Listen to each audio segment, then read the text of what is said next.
Hello, this is Matt on the Moon Lambeau channel, and frankly, I've always thought this is a strange comparison. What am I talking about? The comparison between XRP and XLM, with XLM, of course, being stellar lumens. Now, I get why people are comparing the two. I'm just saying it doesn't make logical sense to do so in most cases. And so here's the headline from Yahoo Finance. Yay! Mainstream media talking about XRP. XRP versus XLM, which will perform better in June? And so this is a non-sophisticated way of looking at the market. I mean, this is just my humble opinion. It's okay if you guys think I'm wrong. I love diversity of thought, so totally cool. But the market moves in tandem. And so, whether XRP or XLM happens to have a better month over a 30-day window, which happens to be called June, doesn't really matter too much to me. But look, I've got more to say, but look, before I go further, I do want to be clear at the outset. I don't have a financial background of any kind. I'm not offering financial advice, and you should not buy or sell anything because of anything I say or write. I'm just an enthusiast who makes YouTube videos as a fun hobby about Ripple and XRP and crypto and apparently stellar lumens, but that's all that's going on here, damn it. And if you don't like it, you can get out. So, where did this all stem from? Well, XRP, the idea for XRP, it was created, the idea, it's concocted, if you will, by a man named Jed McCaleb. And so he got together with David Schwartz, who's now Ripple's CTO, and a man named Arthur Brito, and those three created the XRP ledger. Now, and then, of course, Ripple was created after XRP was created, Ripple the company. And about a year or so, I don't even know if it was a whole year, maybe a little before, a little after, I don't recall off the top of my head, but Jed McCaleb had a falling out with the other executives at Ripple and decided he didn't like the approach that they were going to take. And because they were already edging toward, they were playing with the idea, of course, of XRP as a bridge currency, this or that. It still wasn't real clear exactly, in like 2013, exactly how XRP would be used. There was no functioning software back then. It basically was a science experiment. But Jed didn't like the way it was going, and he wanted to focus more so on effectively banking the unbanked, a whole different approach that Ripple's like, no, this is probably not going to yield the best results. But so Jed went along and decided to start Stellar Lumens. And, so I get why people like to compare. They act like XRP and XLM are competitors. And XLM, mind you, it is a clone of XRP that was modified in a handful of ways to be different than XRP. But from a technical perspective, it's strikingly similar. So it does have impressive technical attributes. But, that's pretty much where the similarities end. In terms of the way it's actually being adopted, it's never made a damn bit of sense to me because XRP is used today as a bridge currency, and I'm not even aware of Jed McCaleb or anyone at the Stellar Foundation, Stellar Development Foundation, I think is what it's called. I'm not aware of them even attempting to have XLM positioned for that use case. You just don't see that at all.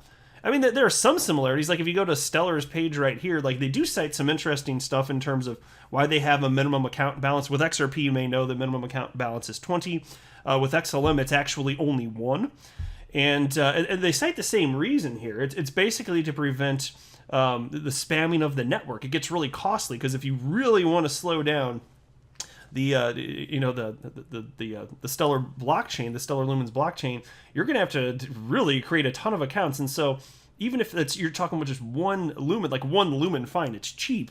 But if you want to have enough transactions to slow it down, that's going to cost you a freaking fortune. And so for whatever reason, they happen to have numbers that are lower than Ripple. And by the way, I learned something else new today. This is fascinating here. And this actually can affect the degree to which XRP is adopted. So you guys tell me what you think below. I'm going to think about it a little bit more, but there are a total of a little over 3 million XRP accounts in existence today, which is awesome. If you go back to late 2017, before the bull run, there were more like 700,000. After the bull run, just shy, when the bull run hit its peak on January 4th, 2018, just shy of 1 million total XRP accounts. So in a matter of just a few years, you went from 1 million accounts to over 3 million accounts. Awesome. But Stellar Lumens, they have a total of 4.3 million accounts. And so I don't know all of the reasons that might be, but Stellar Lumens was created after XRP, and given that XRP is more widely adopted in terms of use case, that actually admittedly did kind of surprise me.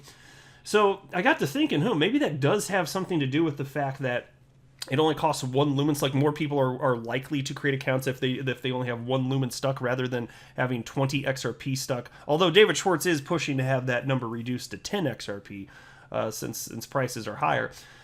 But so you might think, okay, well that could slow us down in terms of the price action you might see when XRP eventually inevitably goes parabolic again.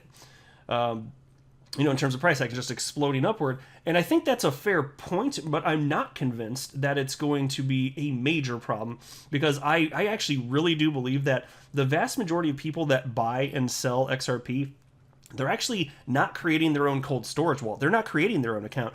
They're using whatever account is on Coinbase or Binance or whatever the exchanges that they're using. And those are shared wallets, mind you. So, just because somebody new is buying XRP, it doesn't show up as a new account. That's the thing. And so I still think there are way more people buying XRP, and that's also a reason that I don't think it's going to be an impediment to XRP hitting insanely high levels. But I suspect, based on this, and if there's another reason that you guys can think of, let me know, but I suspect that's why you've actually seen fewer XRP accounts than Stellar lumens. I had no idea. Like, I'm always learning new stuff, and this is something that I just learned today, or that I just found fascinating. But in terms of use cases, not even freaking close.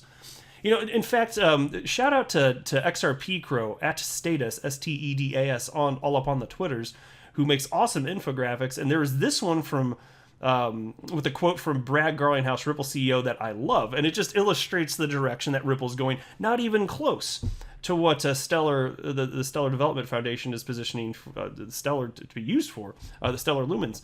But here's the quote from Brad. "We're focused on tackling central bank digital currencies as the future of fiat.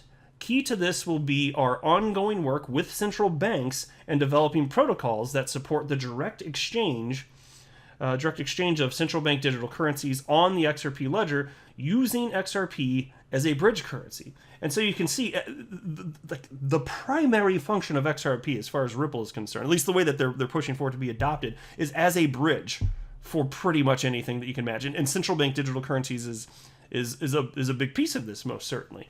And so as you continue to see central bank digital currencies get rolled out over the coming years and decades, what central bank is not going to have, their own central bank digital currency if we fast forward 10 years? Which ones are not?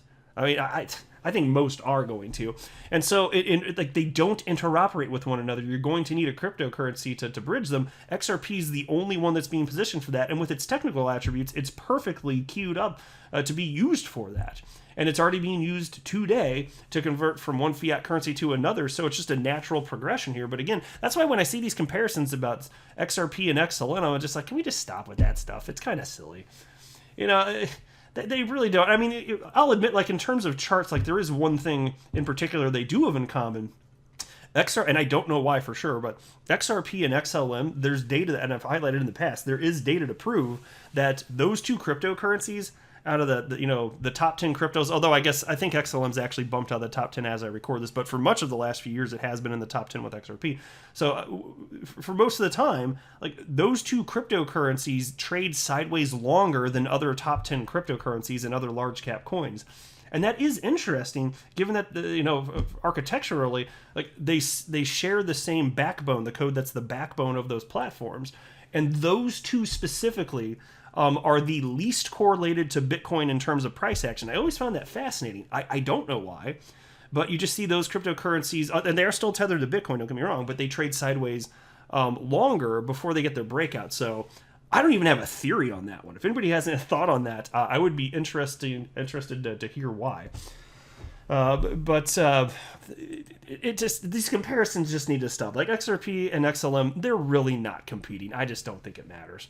And then I want to wrap up the video with this piece just because I thought it was kind of funny. Shout out to BonCryp XRP, who sent this to my Twitter inbox. This is a fun story, unrelated, but Elon Musk approves of BATHTUB actually heated by Bitcoin mining after similar idea with Doge. So there you go. Following the recent news of Elon Musk calling a bath heated with Dogecoin a, quote, great idea, a prominent Twitter user documenting Bitcoin has tagged the Tesla CEO to show him a bathtub heated by Bitcoin mining. Unlike the idea with Doge, the Bitcoin mining heated tub was actually working. Musk simply tweeted, "Nice." in response. I just thought it was kind of funny, so I kind of mentioned it here. Not a whole lot more to say about it, but here's a little picture. They actually had a little video clip, which I'm not queuing up for this video, but how about that?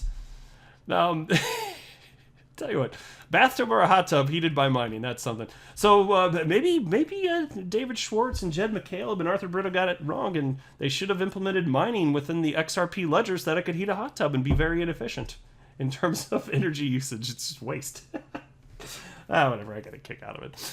All right, I'll just wrap up there. I am not a financial advisor. Do not buy or sell anything because of anything that I say or write. That would be a very, very, very bad idea. Until next time, to the moon, Lambo.